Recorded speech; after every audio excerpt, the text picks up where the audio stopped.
Olá, pessoal, muito bom dia. Sejam muito bem-vindos a mais uma edição do nosso Pensando Bem, aqui na nossa FM Cultura 107,7. FM Cultura está com as manhãs de sábados aí, cada vez mais incrementadas, com muitas novidades. E o Pensando Bem, sempre às 9 da manhã. Eu com o professor Juremir Machado da Silva e também com o Luiz Augusto Fischer, que está em Princeton, né, e com compromissos em inglês. Então, hoje vai sem legenda mesmo, né, Juremir? Vamos sem o professor. O que a gente diz hoje?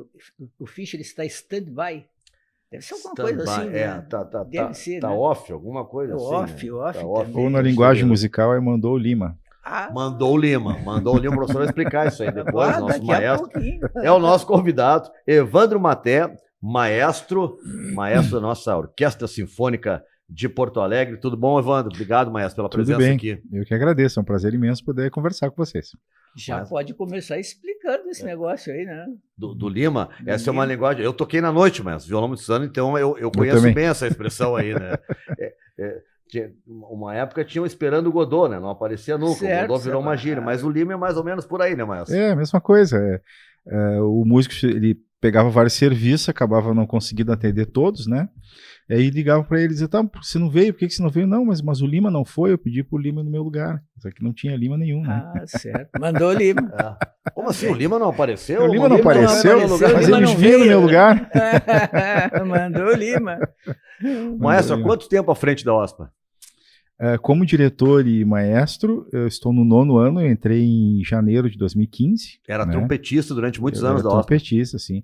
Mas vinculado à fundação como aluno, 87, são 37 anos.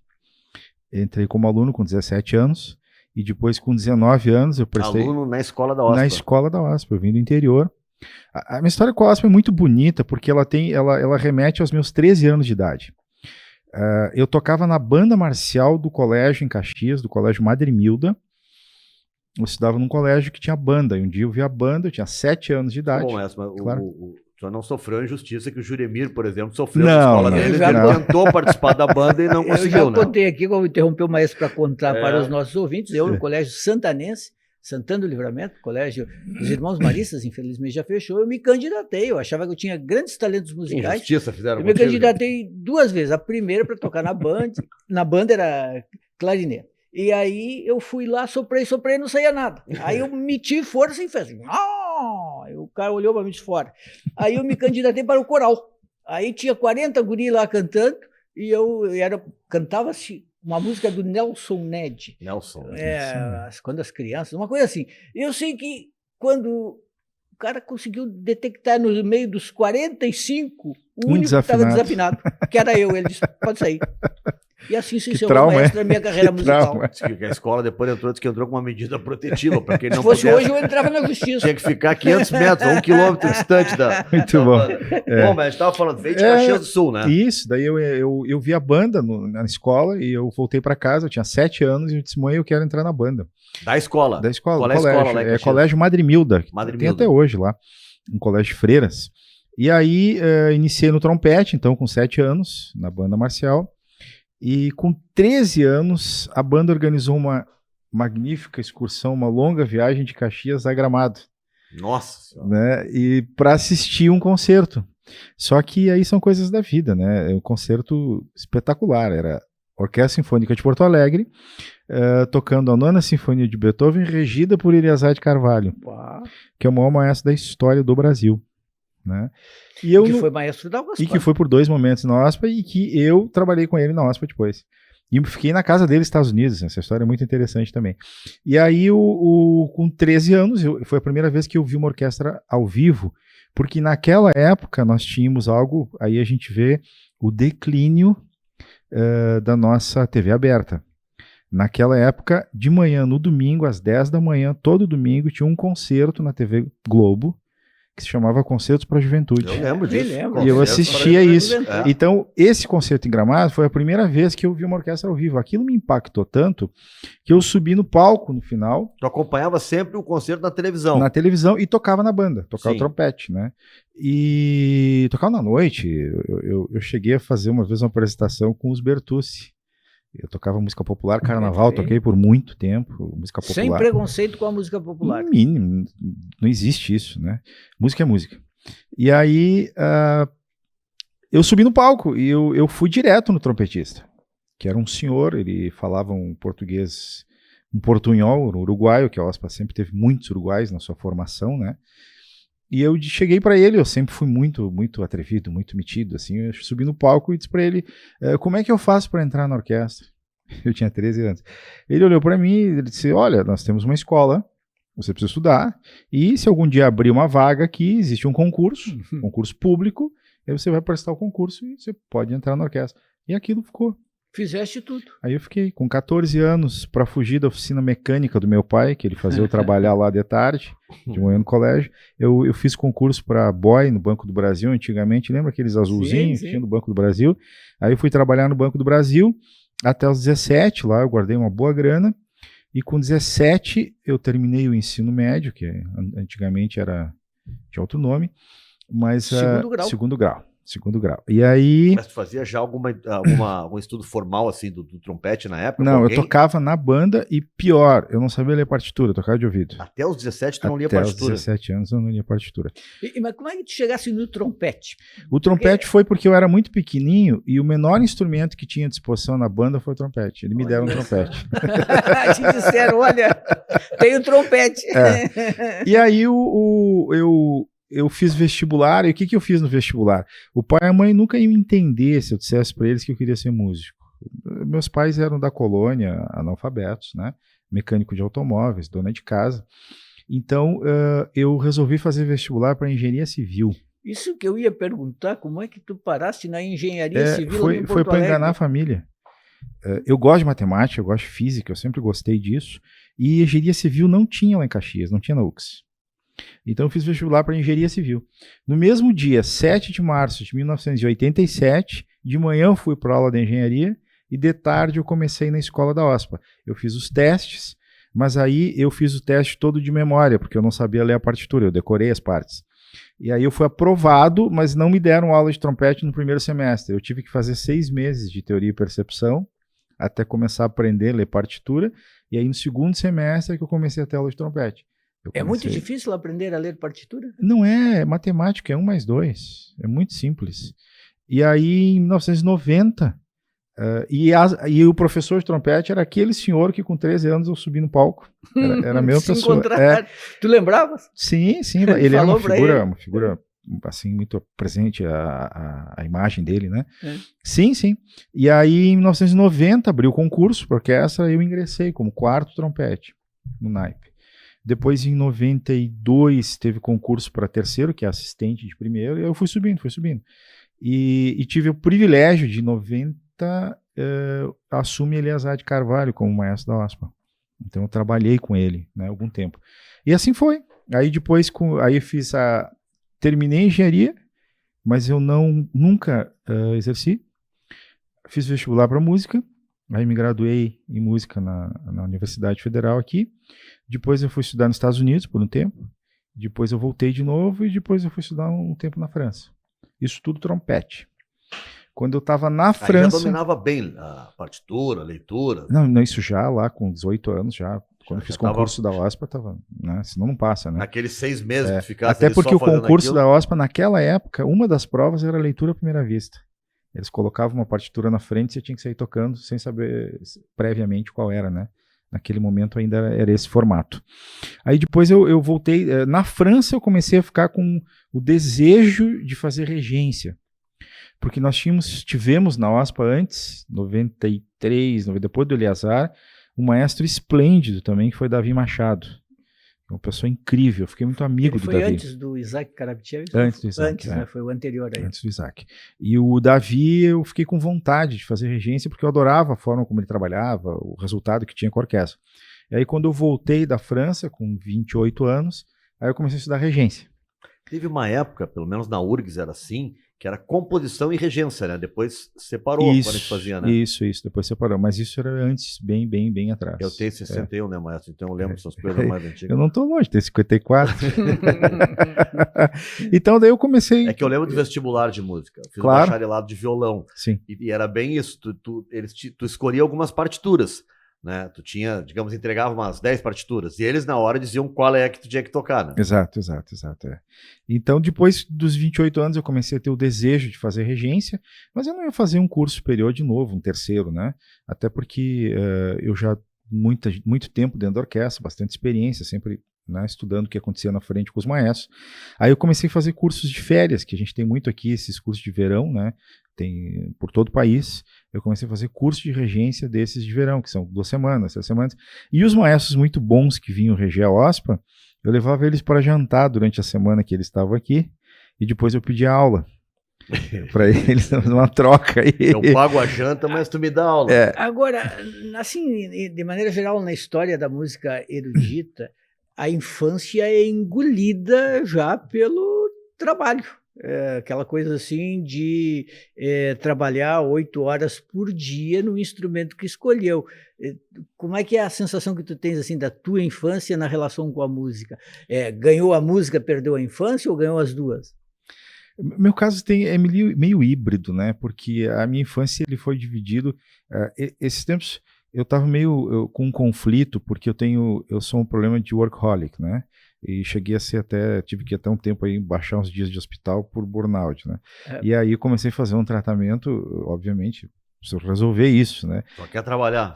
E aí eu cheguei à conclusão com a psicóloga que, na verdade, eu sou 3 turnos desde que eu me existo. Porque eu, com 14 anos, eu ia para o colégio de manhã, eu ia para o Banco do Brasil de tarde, da 1 às 5, e depois ou eu tinha a banda ou eu tinha o vôlei que eu gostava de fazer, que eram as 2 coisas. Ou seja, não tinha incompatibilidade com o esporte. Não, eu sempre fui esportista, assim. Então, mas o que tu perguntaste é importante, assim. A música, tocar bem o instrumento, se tu não tem contato diário com ele, tu não consegue fazer isso. A gente vê nos filmes aí sobre... Então é uma coisa assim, automático, tu tá todo dia tocando, estudando. E quando começa a vir o resultado, cada vez tu vai querendo mais. Então é sintomático. Tanto que hoje eu não toco mais trompete e as pessoas se assustam. Como tu não toca mais trompete? Tu não sente falta e tal? Talvez sim, mas é que é um instrumento que se eu não estiver pegando ele todos os dias, ou 3 vezes por semana, ou quase, não tem como tocar. Outro dia nós entrevistamos uma questão aqui, física. Também disse isso, o nosso amigo que veio do violão. É uma questão Matias, física. né? Não, o Branco. Carlos Branco. O Carlos Branco. Isso. Sim, que o Branco, tu falou de violão, não liguei o Branco músico, liguei a produtora. Exatamente. Não, que ele era um cara de violão, ele foi professor de violão. Professor, palestrinha. Mas né? como ele parou de tocar, ele não tem mais assim, proximidade com o instrumento, aí ele não toca mesmo, nada. E o trompete, especificamente, a vibração do lábio é um trabalho muscular, é um trabalho que você tem que estar sempre. Você fica 1 semana ou 2 sem tocar, quando coloca aquele bocal aqui, não sai nada. Não vibra, não, você tem que começar tudo de novo, né? Claro, vem logo, mas é um processo que ou você está constantemente com o instrumento ou você não consegue tocar. Agora, mas essa questão de ler música Sim. Não é uma coisa cultural nossa, né? Eu conheço grandes músicos que nunca leram partitura. Né? Não é uma coisa assim comum entre os músicos. Eu não sei se isso... Porque eu vejo em outros lugares do mundo que até em escolas tem aulas de música e as crianças já lidam com partitura. Mas hoje no Brasil já não é mais. Hoje os músicos, tu diz, já estão lidando isso direto com isso. Geracional. A nossa geração e a anterior nossa, ela não trabalhava muito a percepção, a teoria musical, essas coisas. Ela aprendia a tocar e tocar de ouvido. Né? Agora não tem mais espaço para isso, nem na música popular. É muito difícil. Porque, na verdade, é um trabalho diferente. Hoje, você quer trabalho, você tem que tocar rapidamente, você tem que chegar lá, já resolver a coisa, quer gravar no estúdio tem poucas horas. Sim. Então, não dá tempo todo aquele processo de vou ouvir, vou memorizar e vou tocar de ouvido, entendeu? Hoje, há essa necessidade, tanto na música de concerto, quanto na música popular. Um dia desses eu perguntei para o Luiz Antônio de Assis Brasil, que foi músico da grande amigo. Então, se ele não tocava de vez em quando com os amigos... Violoncelo. Exato. E ele disse, não, quem foi profissional não toca como amador. Não. Então, e contigo, de vez em quando, assim, tocar, nem que seja assim, festa da família... O ano passado eu fiz uma brincadeira até, eu fiz um espetáculo da OSPA chamado Clássicos do Jazz. Uma coisa muito rara, uma sinfônica fazendo jazz, né? Legal, né? E aí foi muito bonito. Eu trouxe, junto com o Luciano Leães, eu trouxe uma americana, Tia Carol. Foi uma coisa absurda, assim, orquestra com ela. E aí eu vou me atrever. Aí nós montamos uma Dixieland, aquelas bandas tipo americanos que caminham, né, tocando nos cortejos, né, nos enterros. E nós montamos uma para fazer a entrada do espetáculo e a saída do espetáculo no meio do público. Aí eu me atrevi, peguei o trompete e já toquei Luciano um pouquinho. tá em Paris, né? Não Tá em Paris, tá passando a temporada lá. Né? O Luciano é maravilhoso. Tem uma história ótima com o Luciano, que o pai dele é meu amigo, né? Essa história é ótima, acho que é importante contar aqui. O pai dele me procurou anos atrás, o Luciano era adolescente, super preocupado, o pai dele é médico. Ele disse, meu filho, ele quer seguir música, mas eu tenho receio por causa da profissão, né, o futuro dele, como é que será que dá música popular, dá para viver, né, jazz aqui no Brasil de música e tal. E daí eu disse assim para ele, doutor Leães, seu filho vai tocar em algum lugar agora nos próximos dias e tal. Ele vai fazer um show no Sgt. Pepper's. Eu disse, semana que vem, tá, eu vou lá. Aí eu fui lá assistir o show no Sgt. Pepper's, sentei na mesa com ele. Na terceira para quarta música, eu virei pro Dr. Leandro e disse assim, seu filho não vai morrer de fome. Ele é bom. O guri é bom. Ele é bom. Legal. O maestro, o fato de ser maestro da OSPA, mas tu tá na OSPA, mas chamaram também algumas vezes para reger outras orquestras no Brasil e fora do Brasil? Sim, só esse ano, 10 países. 10 países? 10 países. Só esse ano. E como é que é? Chega lá, tu não conhece ninguém da orquestra? Teus músicos? É uma linguagem universal. O conceito da regência, as próprias orquestras, né? Tem um texto do Peter Drucker, da década de 70, que ele o Advento da Orquestra, o nome do texto, ele fez na Harvard. É lindo. Ele faz um comparativo com as orquestras e ele fala de gestão, né? Mas ele diz o seguinte, são organismos que existem nessa estrutura que estão aí há praticamente 400 anos e são iguais, continuam sendo algo que realmente funciona, porque é aquela coisa, chegou ali, é just in time, né, na hora, né? E em qualquer lugar do mundo tem o mesmo conceito hierárquico e o mesmo conceito de trabalho, de início, meio e fim de resultados. E é muito interessante isso. E não tem aquela coisa de cada músico de um lugar agir um pouco diferente, mesmo sendo a mesma partitura? Não, porque quem é educado, quem estudou para tocar em uma orquestra, fazer a música de concerto, ele já entende desde muito cedo que existe um padrão para as coisas e que há um respeito à partitura. Não há espaço para improviso. Pois é isso que eu ia perguntar, porque é interessante que tu estavas falando que vocês fizeram um espetáculo de jazz, e o jazz, no jazz o improviso é regra. Exatamente. E tanto que eu convidei alguns músicos da orquestra que eu sei que sabem improvisar e participaram daí de alguns momentos, né? Mas as partituras todas escritas. Todas escritas. O improviso escrito. Não, improviso não, as partituras da orquestra, né? Mas é tudo com as sessões daí claras de quem entrava e tal. Então é assim, o maestro, na verdade, ele é um indutor de uma coisa que já está pronta. Você vai fazer uma sinfonia de Mozart. Mas se tirar o maestro, eles fazem igualzinho? Aí é relativo. O maestro é uma figura recente na história da música. Ele começa a surgir a partir do período clássico.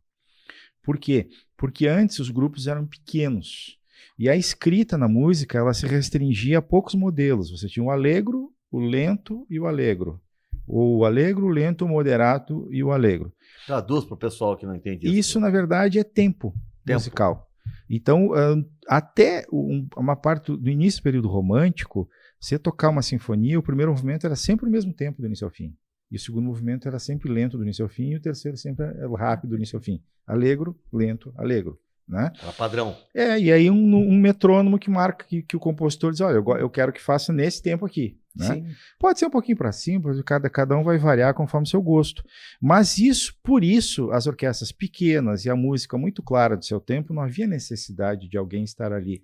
Quantos músicos tem uma orquestra? Quantos músicos tem a OSPA? As orquestras variam. Variam, eu já te respondo. Que é interessante. Mas aí, até o período barroco, grupos pequenos e início do clássico, o primeiro violino comandava isso. Ele dava entrada e você tocava o primeiro movimento até o fim. Depois ele dava a entrada do lento e tocava o movimento até o fim. A partir do período romântico, porque no período barroco as orquestras eram em torno de 19 a 25 músicos no máximo. Cordas e alguns sopros. Depois a orquestra cresceu. Também com o desenvolvimento da indústria. Então começaram a surgir novos instrumentos. Né? Da flauta tem o pícolo. A tecnologia sempre tem uma relação com a arte. A tecnologia passa a desenvolver o oboé, primeiro de madeira, depois aí o oboé surge o corno inglês.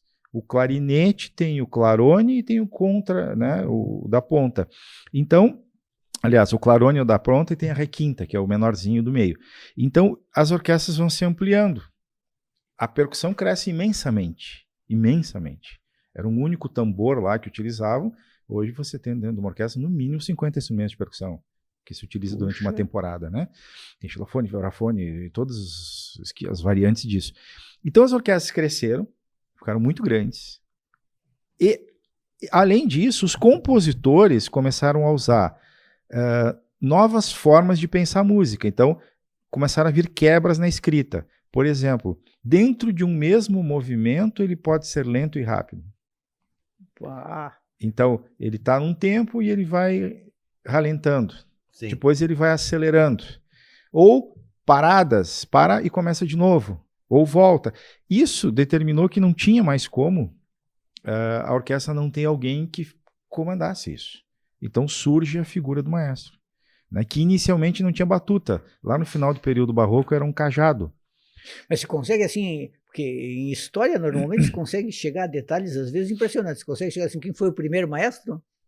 Não. Quem é famoso, assim, que lá no início todo mundo comenta, era Lully, que morreu muito cedo, porque ele utilizava um cajado. Que época aí, maestro? A gente está no período barroco ali, 500, 400.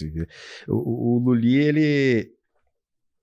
ele usava um cajado e ele bateu no pé e gangrenou e morreu naquela época. Né? Ele ficou famoso por isso. Então isso foi foi tornando difícil. As orquestras, então, respondendo a tua pergunta agora, uma orquestra barroca, ela gira de 14 a 25 músicos. A orquestra clássica, que é do período clássico, ela varia de 25 a 45, 46 músicos. E depois vem a orquestra sinfônica, que é o que é a OSPA. Certo. Né? A OSPA, ela tem no quadro dela hoje 106 músicos. 106 mas músicos. 120 seria o completo. Né? É bastante gente. É né? bastante. E aí eu já vou responder uma outra pergunta que eu sei que os ouvintes, alguns devem estar fazendo. E o que é a filarmônica? Sempre vem essa pergunta, né? Sim, a diferença entre a filarmônica e a sinfônica. É a mesma coisa, é o sistema de financiamento. Normalmente a filarmônica de filarmonia, ela vem de a sociedade mantém. Só isso? E a sinfônica normalmente é mantida pelo poder público. Então você vai na Alemanha... A OSPA, por exemplo, ela surgiu em 1950 e no início ela não era ela não pertencia ao Estado. Ela foi depois, sei lá qual é a palavra certa, mas enfim, ela foi depois estatizada ou incorporada 58. ao Estado. Era um grupo da sociedade que se cotizavam, que buscavam patrocinadores, apoio direto e tal. Daí vem a palavra, né, filarmonia tem a ver com isso também. Mas a gente teve momentos bem difíceis da OSPA, mas a gente teve nos últimos anos, né, maestro? Uma sede nova, locais novos para ensaio, quer dizer, teve uma revitalização, né? Eu acho que talvez um entendimento maior da importância do significado que a orquestra tem para todos nós. Eu acho que ainda o entendimento a gente está longe. Eu falei, tu diz do desculpa, Estado ou da população? Eu acho que geral, assim, eu acho que nós temos um problema ainda no país de entendimento de cultura. Porque a gente depende de uma lei Rouanet que, na verdade, as pessoas dizem que é um mecenato e não é um mecenato. É um imposto que você deixa de pagar. Né? E quando você vai solicitar esse recurso, às vezes num determinado mercado que o tem, a pergunta é: o que eu ganho com isso? Não, quem ganha é a sociedade. Sim. E o que você está fazendo é simplesmente não pagar o imposto para o governo. Ao invés de pagar aqui, você está colocando aqui. Eu acho que a gente ainda está um pouquinho distante disso. Há necessidade de uma evolução. Nós melhoramos bastante. A OSPA é peculiar. A OSPA tem financiamento da Lei Rouanet? Também. Mas os músicos são funcionários do Estado do do Rio Grande do são Sul, funcionários do recebem o seu salário como o Estado valoriza, eu estou há 30 anos ali dentro. São bons né? os salários? Nós tivemos um único governador que quis acabar com a fundação, um único governador, que foi o Alceu Colares, que enviou um projeto para a Assembleia Legislativa para acabar com a OSPA. Todos os demais sempre nos atenderam super bem dentro das dificuldades do Estado. Né? Desculpa a sua pergunta. Não, esses salários estão bons. A OSPA, em geral, tem um presidente que Em geral é um médico. Teve épocas que foi o Ivo Nesralo. E agora é o Gilberto Schwartzman. Antes nós tivemos os empresários também. Yoshi empresários foi, Paulo também, Zelinho foi. Aquele do MDB foi... O Dr. Ponte. O Ponte, É, exatamente. exatamente, E funciona bem esse presidente que é uma pessoa que gosta de música. Evidentemente, o Gilberto eu conheço bem. Claro, um cara que conhece tudo de música. Sim. Funciona bem essa interação com um empresário, um médico, alguém da sociedade, mas que não é músico. Funciona. Na verdade, a OSPA tem um modelo muito interessante. Ela tem o seu custeio básico mantido pelo Estado e as outras necessidades de programação que surgem no dia a dia é um trabalho feito através de captação, através de patrocínios, né? O que eu quero dizer em relação a essa questão é, sim, nós temos evoluído. Eu acho que o Brasil ele tem, nós tivemos talvez uma involução agora na gestão anterior federal, né, que prejudicou muito o setor da cultura, né? Mas o Brasil, de um modo geral, ele tem evoluído nisso, mas ainda falta uma percepção do quanto a cultura pode transformar a sociedade. As pessoas não se deram conta disso ainda. Não é por nada que na Alemanha o contraturno da escola é música e esporte. Não é por nada que nos países desenvolvidos a Alemanha tem 1.268 orquestras públicas. E eu ainda ouço pessoas dizerem que quem tem que manter uma OSPA é a iniciativa privada. Não vai manter. Quantas nós temos no Brasil? Não vai manter. É uma instituição cara do ponto de vista de tamanho dela. Né? Hoje no Brasil nós não passamos de orquestras que possa se dizer de alto nível, profissionais de 20. A orquestra... Nós estamos falando de um país... Quantas vezes a Alemanha? Exatamente. A orquestra Anchieta Unicinos ainda existe? Não, eu era regente lá. Eu sei, foi minha primeira orquestra. Pois eu sei, por isso que eu pergunto. Mas era uma orquestra que aconteceu? A universidade entrou numa crise normal, que as privadas têm estado nos últimos tempos, né, com IAD, com essa coisa toda e tal. A da PUC existe, eu sou professor da PUC, mas não me lembro se também encerrou. Também encerrou. Tinha uma orquestra de câmara também, não sei se... Ela ainda existe, mas não mantida mais pela obra, ela é mantida por projetos de lei de incentivo. Tiago Flores, grande amigo. Se nós formos ver aqui no Rio Grande do Sul, nos últimos 6 anos, fecharam 3 grandes orquestras. CUCS, PUC e Unicinos. Então, há uma evolução do processo. Né? E por quê? Porque não se enxerga a questão da cultura como um investimento. Os projetos sociais na área da música, a capacidade que esses projetos têm, que eu sempre digo, não é formar músico, é formar cidadão e erradicar a evasão escolar. Porque quando a criança se envolve com um instrumento na escola e tu vincula isso ao desempenho escolar, é automático. É automático que ela vai bem na escola, porque ela quer continuar tendo aquela ação de estar ali com o seu grupo, de tocar música, de estar dentro da banda, dentro da orquestra e tal. Então, nós estamos muito longe de um processo de conseguir as pessoas entenderem. Só desculpa, Jânio, para concluir, eu sempre falo o seguinte, a gente, quando ouve o discurso político, seja qual partido e qual ideologia, sempre se fala educação, saúde e segurança. Eu assisto horário político, eu gosto de sofrer. Eu assisto horário político. Eu assisto também, mas é só por interesse profissional. E só se fala, se você pegar cada 10 políticos, educação, saúde e segurança. É só o que se fala. Porém, educação não tem como dissociar de cultura, porque a educação ela te dá o conhecimento. O que vai te dar o discernimento é a cultura. Claro. Agora, deixa eu te fazer uma pergunta assim. É que o Brasil é um país muito musical. Tem todos os por causa da miscigenação. Né? Sim, talvez agora é tudo. Será que tem uma concorrência, indústria cultural, música popular, com a música erudita, que tem uma certa formalidade, eu diria assim, uma formalidade do consumo. Me lembro bem uma vez, quando eu era estudante de história, a gente tinha um congresso na USP. A gente foi de ônibus para lá, e chegando lá tinha um concerto. Aí era o concerto de abertura do congresso. Aí foi todo mundo. Aí o pessoal aplaudia na hora errada. Aí o maestro se aborreceu e disse, não aplaudo. Quando chegar na hora de aplaudir, eu digo. Mas aí o maestro está errado. Isso está se perdendo. Bom, faz tempo isso. Não, eu acho que tem uma mudança grande em relação a isso. A gente tem, é coisa geracional também, né? Hoje, se vocês forem lá na OSPA, vocês vão ver que o público está muito diversificado. É diferente do público de quando eu entrei, em 1990. Hoje a gente vê... Nós temos uma pesquisa recentemente e está um terço. Jovens, até uma certa faixa etária, um público média idade e mais avançado. E se você for ver classe social também, até porque aqui nós temos uma política de acesso. O estudante paga R$10. e muitos concertos nossos são gratuitos. Então a gente procura colocar. Isso mudou bastante. E já há um consenso no meio, assim, que essa coisa de. Como tem movimentos, as sinfonias aí entre um e outro, já não é mais um problema se a pessoa aplaude. A gente é uma espontaneidade da pessoa. Então você tem que. O que existe sim na música de concerto é que há necessidade de um silêncio. Né? Então isso é uma coisa que quando tem que ser trabalhado, às vezes, em determinados momentos. Porque a música é diferente. Quando você toca rock, quando você toca música pop, é uma bateria, um baixo, a guitarra, vamos embora e é amplificado e aquilo ali é que determina. Uma orquestra tem momentos de muito piano, forte, médio, então há uma necessidade que a plateia tenha um certo comportamento em relação a isso. Mas tudo o que diz respeito a esse afastamento, essa distância que a música criou na música de concerto no tempo, a gente tem evitado. Por exemplo, nós não usamos mais fraque. Nós abolimos o fraque. Tinha isso, né? Tinha isso. E é recente. Eu aboli o fraque agora, um pouquinho da pandemia. Sim. Com que frequência a OSPA está se apresentando? Toda semana. Toda semana. Ela é uma orquestra que tem um programa por semana, né? Diversificando, às vezes no interior, às vezes, né, aqui. Muitos maestros convidados de toda a parte do mundo, muitos solistas de todos os lugares do mundo. Ela é uma das grandes orquestras da América do Sul. Desde a década de 70. Na década de 70 ela era a grande orquestra da América Latina, a OSPA.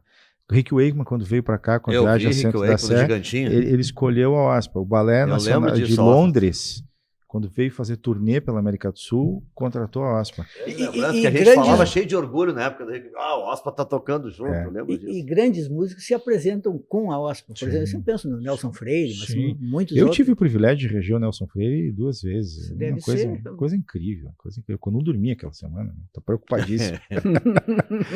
O maestro com a orquestra tem assim, é como técnico de futebol, tem aquele linha dura que não dá conversa, tem aquele que é mais chegado, vai lá, ouve o problema do cara e tal. Tem essa relação? Até pouco tempo atrás, a grande maioria dos maestros bem-sucedidos era a pessoa de imposição. Agora reverteu um pouco isso. Hoje o de imposição está perdendo espaço. Coisa geracional também, né? Só que é mais diálogo.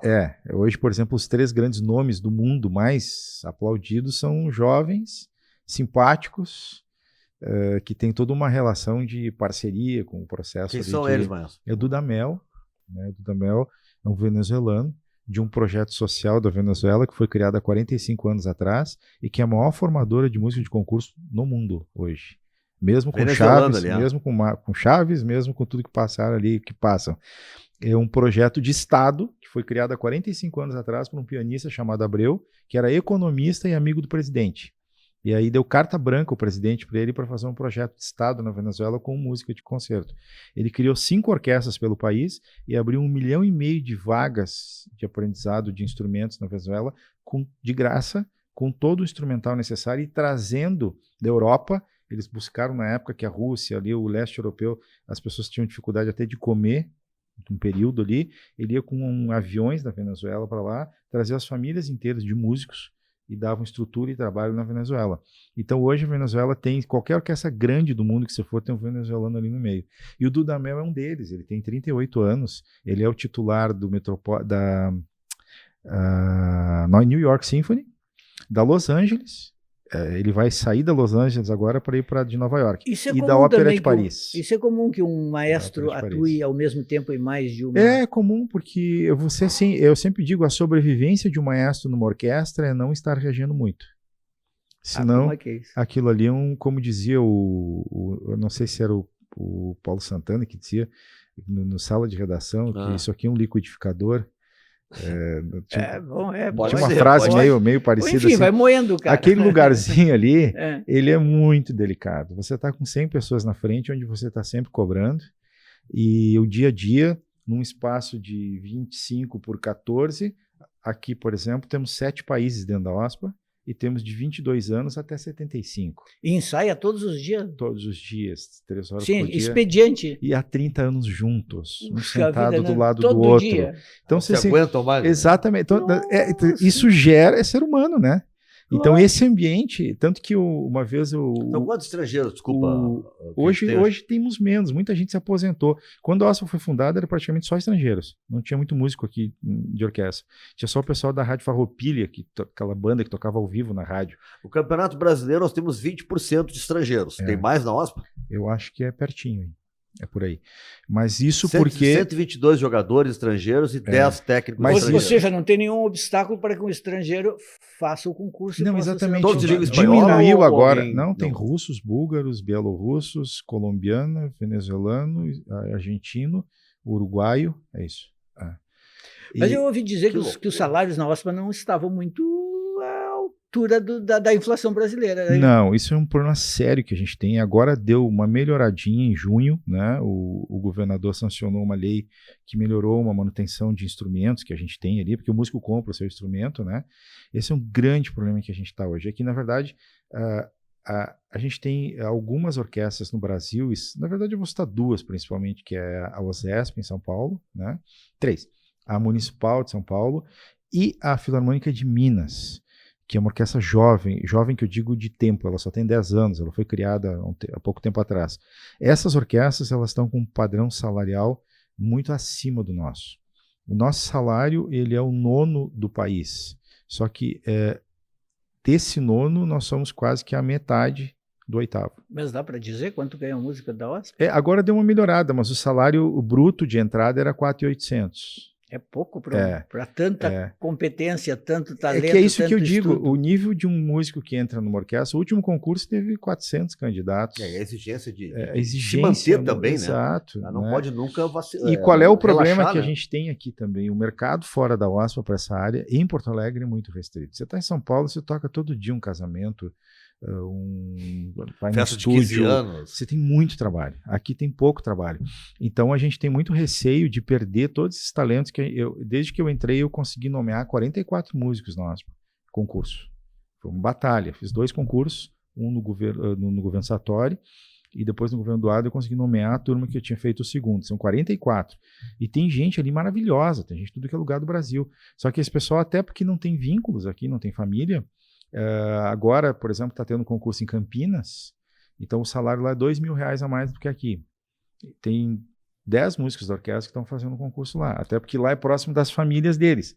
Então, o que nós temos discutido dentro do governo, até o Dr. Gilberto tem nos ajudado, é no sentido de melhorar um pouco isso. É claro que se nós formos comparar, porque qual é o problema do Estado? Ele sempre vai dizer, bom, mas um professor de carreira, mas um brigadiano, né?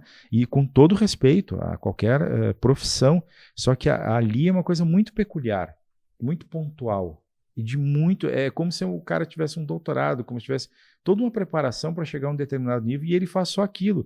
Esses dias eu discuti com um advogado, que não, mas porque o salário não é ruim, comparado com o que está aí na rua e tal. Daí eu disse para ele, eu disse, só que tem o seguinte, você como advogado, você tem milhares de opções. Você pode escolher o ramo que quer, se quer ganhar mais, se quer ganhar menos, se quer correr risco, se não quer. Nós não temos isso. O cara ganhou um concurso aqui na orquestra, ele vai fazer o que além disso? Ele tem que estudar, ele tem que se preparar, cada semana é um maestro diferente que vem ali, se o cara não tocar. A gente falou do Eliezer de Carvalho. O Eliezer de Carvalho parava o ensaio e dizia assim, só você. Aí você tocava. Daí ele dizia para ele, não, você não tem condições de sentar nessa cadeira aí. Assim ele falava? Assim. Ele era dessa linha dura aí que tu falava antes. Toda essa geração mais antiga. Esse jeito não saía chorando. Sim. Tem muita gente que desistiu de ser músico por esse tipo de postura, né? Mas a geração antiga era toda assim. E quando o cara tava bem demais, ele para tudo, toca só tu e ele elogiava ou não? Era só pra criticar? Não, elogiava também, elogiava. Mas é duro, porque ali todo mundo, um depende do outro. Se um não estudou, eu vou contar uma coisa interessante. As pessoas pensam assim, são funcionários públicos, se acomodam, não sei o quê. Ali é muito interessante, porque eu estou na direção já há 9 anos, e na ampla maioria, talvez na totalidade das vezes, a associação dos músicos me procura para reclamar de um colega que não está estudando. Não é para proteger alguém em relação ao maestro. Porque sentiram que no ensaio ele não estava bem, alguma coisa porque assim. Você tá ali, eu tenho solo para tocar, outro tá tocando junto uma coisa aqui. Olha, tem algo errado. Se ele tá atrasando, se ele não tocou as notas certas, ele prejudica o todo. Claro. Um depende do outro. Então é algo complexo, sabe? O maestro, ele não é só o cara que rege a orquestra, ele é o chefe também que resolve os problemas, do tipo, o cara vai lá reclamar. Ele é a liderança artística. Olha, amanhã não posso vir. É todo dia. É todo dia, isso é permanentemente. Ô, maestro, o cara que vem da Rússia, vem de outros lugares para cá, a gente estava falando da questão salarial, ele tem esse salário e ele busca ali a moradia dele, tá? Ou ele tem alguma coisa assim, quando ele vem de fora, alguma ajuda para morar, essas coisas assim? O próprio instrumento, entra com o meio de então trabalho. Nós conseguimos agora, justamente, o governo deu um valor agora, que melhorou a questão do salário, mas também tem isso, o músico compra o seu próprio instrumento, e nenhum instrumento de dentro da orquestra é nacional. Todos, absolutamente, são de fora. Você não tem nível no Brasil, principalmente sopros, não existe oboé, fagote, trompa, trompete, trombone, nada, é tudo importado. E é tudo caríssimo. Hoje chegou em São Paulo a nossa nova harpa. Vai ser felizmente a nossa segunda harpa, que a outra que eu tinha está muito ruim. R$500 mil. R$500 mil a harpa. Essa orquestra comprou. Alguns instrumentos pontuais, o músico não consegue. O piano. Um Steiner de 1 milhão, 1,5 milhão, dependendo do modelo, né? Agora faz também 6 meses, a gente comprou porque os fagotes, eles têm o seu fagote, que custa 30 mil euros. Né? É dinheiro. Tem o primeiro fagotista, esses tempos rachou o fagote, ele é dividido em 3 partes, ele é encaixado. Rachou a parte de baixo, ele mandou para a fábrica o concerto, 6 mil euros. Fagote. Tem instrumentos que você leva para casa para seguir tocando, para estudar. O pianista não vai levar o piano de Exatamente. Para casa. A harpa é muito parecida. Até as harpistas, no passar da vida, elas compram a sua harpa, né? Mas é complicado. Então, o contrafagote, que é um instrumento que é oriundo do fagote, é um instrumento mais grave, nós recebemos há 6 meses atrás, foram R$398 mil. E os grandes empresários amantes da música não fazem doação de instrumentos para uma orquestra tão importante? É muito difícil. Isso é uma coisa que nós precisamos desenvolver na nossa sociedade. A gente não tem, como tem europeu e americano, que eles têm aquele conceito de que eu tenho muito dinheiro, eu ganhei muito dinheiro para a sociedade, eu preciso dar à sociedade, eu preciso devolver para ela aquilo que ela me deu. Isso é um mecenato. A gente não tem isso aqui no Brasil. Eu e o Nando falávamos disso outro dia. A gente tem poucas pessoas que fazem isso. Tem muita demonização da arte eu não consigo entender. Tem gente que tem dinheiro para 10 gerações, no mínimo, da família, e não fazem. Vamos pegar um exemplo. Eu fui agora reger a orquestra de Davis, na Universidade de Davis, lá na Califórnia. Tá? E aí, a sala de concerto é uma coisa. Assim, e é uma orquestra de universidade. Não é uma orquestra americana top, uma orquestra de universidade. Eu fiquei assim, abismado com aquilo. Como é que pode uma universidade ter uma sala dessa? Assim, era universidade privada? Põe no chinelo a Sala São Paulo, que é uma das melhores que nós temos. Tá? Universidade privada, mas... Nos Estados Unidos a universidade privada. Até a da Califórnia ela tem muito subsídio público também. Mas aí, o que acontece? Aí eu comecei a conversar com eles. E aí me contaram a história do teatro. Lá é uma região de plantação de videiras, tem muita vinícola. E uma das famílias mais tradicionais lá, eles estavam com um problema na plantação deles com um fungo. E aí a universidade fez uma pesquisa e resolveu o problema do fungo para essa família. Aí a família, para agradecer a universidade, doou $120 milhões para construir o teatro da universidade. Esses jogadores de futebol que passam por aqui, tipo o Suárez, podiam cada um antes de ir embora deixar um instrumento. É verdade. Eu vou dar um outro exemplo para vocês. Já que a região lá é de grandes vinícolas, aqui nós temos grandes vinícolas também. Eu vou dar um outro exemplo para vocês. Los Angeles. Los Angeles, vocês já estiveram em Los Angeles? Eu já estive. Não sei se chegaste aí no Só Concert no Hall, aeroporto, o Walt Disney Concert Hall. A caminho de Tóquio. A caminho de Tóquio, uma parada no aeroporto. O Walt Disney Concert Hall, que é o arquiteto do Guggenheim, é o Frank Gehry, né? O Frank Gehry, contrataram ele para construir a nova sala de concertos da Los Angeles. A esposa do Walt Disney doou $500 milhões. Tá bem. E construíram aquilo. Aí eu fico pensando, será que a gente não tem isso aqui em Porto Alegre? Se a gente fizesse lá na orla, mas não do lado de cada orla, tá? De lá, quando eu falo na curva ali, que ainda estão decidindo que querem fazer um centro de eventos agora e tal, papá. Onde é a usina ali? Não, para lá. Onde era o anfiteatro. Onde era o anfiteatro. Aquele terrenão ali, né? Sim, a curva ali, né? Tem ali o anfiteatro aí. Se Porto Alegre fizesse um projeto do mesmo nível de Sydney na Austrália, toda vez que a gente fala de Sydney na Austrália, qual é a imagem que vem? A marca da Austrália é o teatro de ópera que está ali, aquele com as conchas para frente, conchas, né? Ali. É a marca.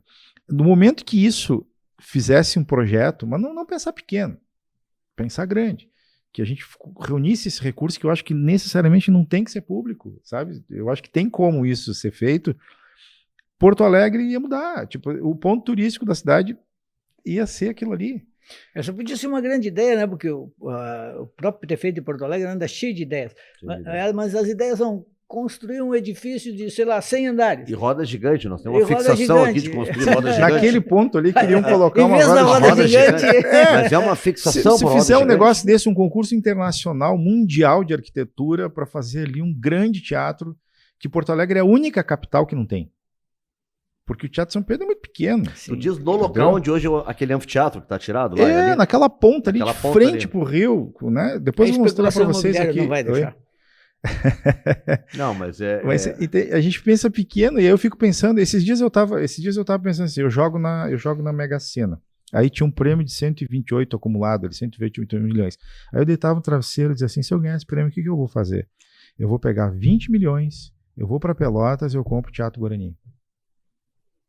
Aliás, porque é um dos melhores teatros do país. Falando em Pelotas, tu és muito ligado ao Festival de Música. Na verdade, junto com o Sesc, eu criei o festival. Festival Sesc de Música. Que é um festival internacional. Sim. E aquele teatro é uma coisa maravilhosa.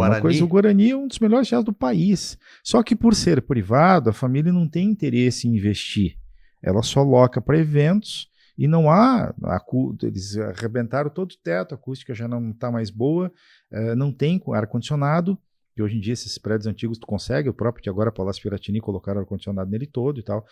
E é um teatro que foi feita uma avaliação, houve uma tentativa de uma negociação de compra por uma instituição, foi feita uma avaliação e em torno de 20 milhões ele custaria e mais uns 8 milhões para fazer todo o restauro dele.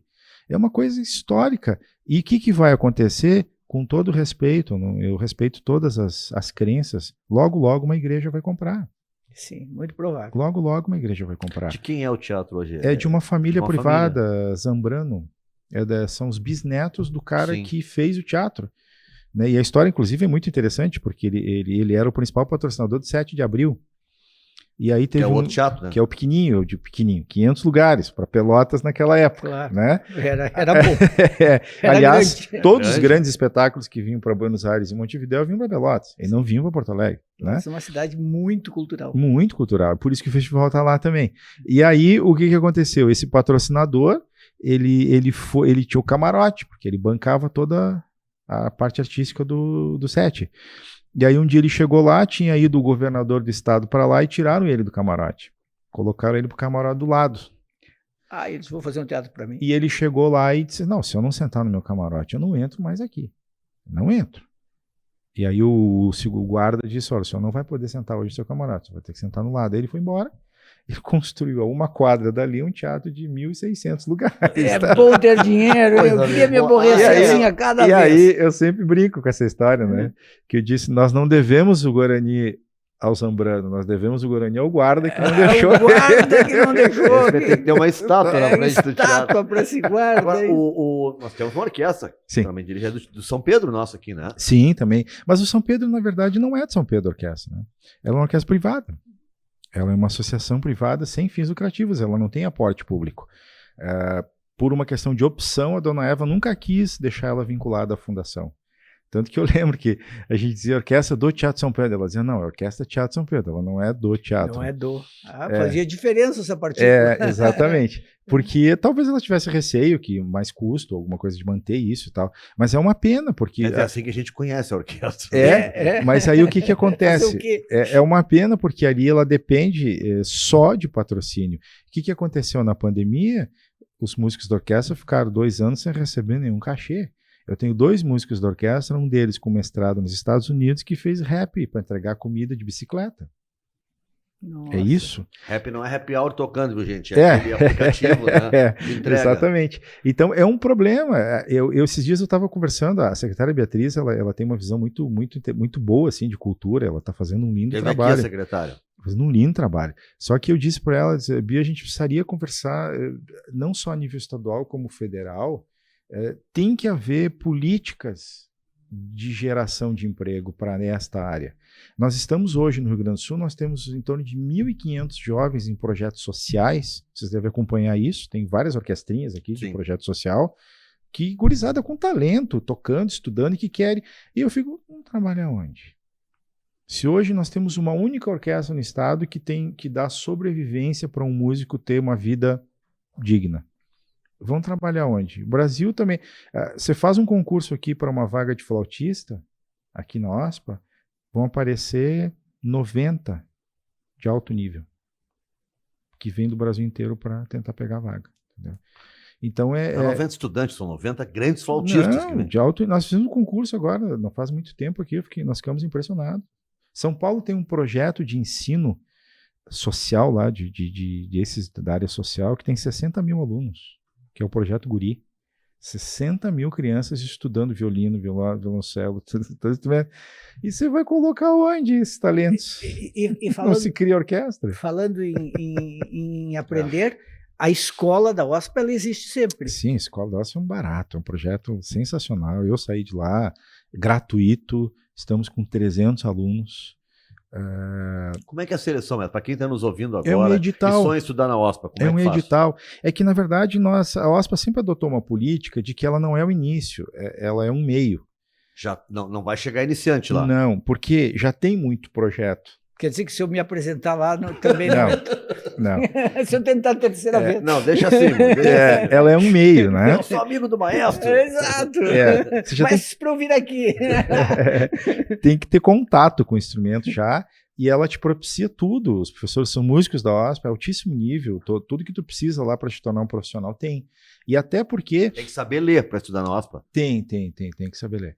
Ler partitura, gente. Porque ela é um meio, então você pega assim, essas crianças que vêm 12, 13, 14 anos, ainda não estão em período de fazer um vestibular para a URGS ou para a UERGS. Elas ficam num gap aqui. Então a gente atende esse meio. E depois aqueles que quiserem continuar, continuam. Nós temos muitos que estão na universidade e estão na escola, né? E ali é um celeiro. Hoje o ensino universitário tem na URGS e na UERGS. E na UERGS. E tem também em Santa Maria e Pelotas. Também na Federal de Pelotas e Federal de Santa Maria. Olha só a pergunta que eu vou fazer agora. Né? Qual é a diferença entre sinfonia e sonata? Teve uma razão por que eu estou perguntando. Na verdade, dentro de uma sinfonia tem a forma sonata. A sonata é uma forma de escrever, do qual você faz a apresentação de um tema, você desenvolve ele e depois você volta para ele. Né? Então, na verdade, e normalmente quando se faz ele de uma forma mais restrita e menor, ele é só uma sonata. E a sonata nunca vai ser dentro de uma orquestra, sempre vai ser um violino solo, um instrumento solo ou com um piano. Ah, certo. Entendeu? A sinfonia sempre vai ser um grupo, uma orquestra, mas dentro de sinfonias existem também a forma sonata. Existe também a forma sonata. Eu digo isso porque, disparadamente, por exemplo, eu prefiro as sonatas. Sim. Por exemplo, sonatas para piano. Claro. Beethoven, por exemplo, eu acho espetacular. As sinfonias, às vezes, elas me parecem assim, sei lá, não captam toda a intensidade. Ele pega a própria forma sonata e faz um desenvolvimento muito maior. Pois é. E às vezes destrói com isso, voltando ou não. Né? Destrói, que eu digo, não no sentido negativo. Ele decompõe essa música, sim, ela vai para outra e depois ela volta, né? A sonata não, ela é mais restrita. Você tem clareza mais daquilo que está propondo ali o compositor. Já estamos quase no finalzinho, mano. Acabou essa conversa. Nossa, vamos continuar. Uma pergunta, o jornalista adora a lista, né? Claro, os top 5, os melhores. Eu tinha pensado nisso. Eu colocaria, digamos, 3 ou assim, os maiores compositores que a gente poderia botar. Bach, Mozart, Beethoven, não sei qual seria o ranking. Não. Tem a questão do gosto ou tem a questão de importância, né? Certo. Eu vou misturar isso. Tá. Eu coloco o Bach como gosto, mas mais importância. Geralmente o que acontece, né? Porque o Bach é o cara que pegou... Ele é o cara que pegou a coisa que estava acontecendo em todo mundo na música e ele juntou e botou, isso aqui. Ele encaixotou esse negócio, é isso aqui que nós estamos fazendo isso no mundo. E tocou, né? Eu fui lá visitá-lo ao túmulo dele e eu tive uma sorte tremenda. Eu sentei na igreja, estava o túmulo, e o organista da igreja foi estudar no órgão que ele compunha ali do lado. Que momento! Aí, Bach, Beethoven... Porque não tem, é fora da casinha, sabe? É um Messi, esses caras, Pelé, demais, né? Essas coisas, assim, fora da casinha. Tudo o que estava todo mundo fazendo, ele via e dizia, não, mas isso aqui ele vinha fazer diferente. sabe? Era isso. E Mahler é um gosto pessoal. Mahler. Porque Mahler era mais difícil, né? o Mahler é difícil por quê? Porque Mahler é um cara que, uma cabeça muito complexa, se tratou com Freud por um tempo, tá? Então aí dá para entender. Já dá para, né? Já é um bom currículo, né? E o Mahler, ele colocou a natureza, a literatura, as questões psíquicas do homem dentro da música dele. Se você estudar um pouco de Mahler e for ouvir uma sinfonia de Mahler, é incrível. É incrível, porque você começa a entender tudo, por que ele era daquele jeito e o que ele pensava, e toda a infância dele, a vida dele, você consegue entender o que está acontecendo ali dentro da música. É muito complexa para se ouvir, mas quando se lê Mahler, e principalmente quando se lê a mulher do Mahler, a Alma Mahler, depois vai ouvir uma sinfonia dele e você pode... O que é isso, sabe? É algo impressionante. Esse negócio que o Maestro falou, Juremir, que inclusive se tratou com Freud, né? Para dar uma ideia. Sim. É mais ou menos aquela música do Cleito Cledir, virgem só que morou no Rio. Não sabe? Para dar um retrospecto. Né? Me lembro. Mais ou menos. As prefeituras... 1 minuto de programa. Então, as prefeituras, quando se convidam, pagam cachês para a OSPA tocar, assim como elas fazem só constantemente com sertanejo? Não, a OSPA vai acompanhar uma dupla sertaneja. A OSPA não cobra cachê, a OSPA é pública. Não pode cobrar? Não é que não pode, nós temos como política né, disso. O que a gente pede para as prefeituras é uma estrutura base. Então são 2 ônibus, um jantar, um lanche quando chega. Se for ao ar livre tem que ter toda a estrutura de palco. Normalmente nós vamos para igrejas. Então nós apresentamos o custo só. Né? E mesmo assim, às vezes, as prefeituras assumem um compromisso conosco, quando chega próximo, elas não vai dar porque não tem dinheiro. Mas elas têm normalmente 200 mil para fazer daqui a pouco tá o Maestro levando, tirando dinheiro do bolso, pagando lanche para os caras. Nossa Senhora. Maestro, fechou nosso tempo. Maravilha. O que a gente pode dizer assim, para acompanhar a OSPA, sempre o pessoal quiser seguir a OSPA, Sim. Toda semana ela está tocando. Toda semana, às vezes no interior, né, nós fazemos em média 8 concertos por ano no interior para circular, é importantíssimo isso, mas no nosso site tem toda a programação. Ela é uma orquestra que tem programação anual. Então, por exemplo, agora, em dezembro, eu já lanço a programação de 2024 completa, até o final do ano. Então a pessoa sabe tudo que nós vamos fazer o ano que vem lá no site, solista, maestro, programa, tudo. É só acompanhar ali. Nós temos um amigo OSPA, quem quiser apoiar pode também se associar. No site, entrando direto, no site, é muito fácil. Então, inauguramos um memorial essa semana que está lindíssimo, 73 anos de história, com toda a documentação lá dentro. Todos os programas da OSPA desde 1950. Está muito interativo. Ele vai ser aberto agora para o público daqui uma semana, sempre à tarde. No site também vai ter as informações. Uma mesa tátil com 2.265 documentos lá. Está muito bonito. Então é só olhar o site, acompanhar, Instagram, nossa programação está toda ali. Maestro Evandro Maté, muito obrigado. Eu que agradeço. Foi um belo papo, uma aula, né? Muito bom, uma aula muito agradável e leve. Muito legal. E passou rápido. Passou rápido. Maestro, muito obrigado. Eu que agradeço. Pessoal, o programa fica aqui na plataforma do YouTube da nossa Cuboplay, onde a gente faz o programa. Né? O Maestro, inclusive, já deu entrevista também na revista Parentes. A Parentes é a nossa parceira aqui, junto com a Matinal Jornalismo. Né? O programa fica também no domingo, à meia-noite, ele está entrando também no Spotify. Então, quem não conseguiu ouvir tudo aqui na FM Cultura, vai no Spotify depois, ou também no YouTube da Cuboplay, o programa vai estar lá na íntegra, tá bom? Final de semana é legal para todo mundo, até a semana que vem. Tchau, tchau.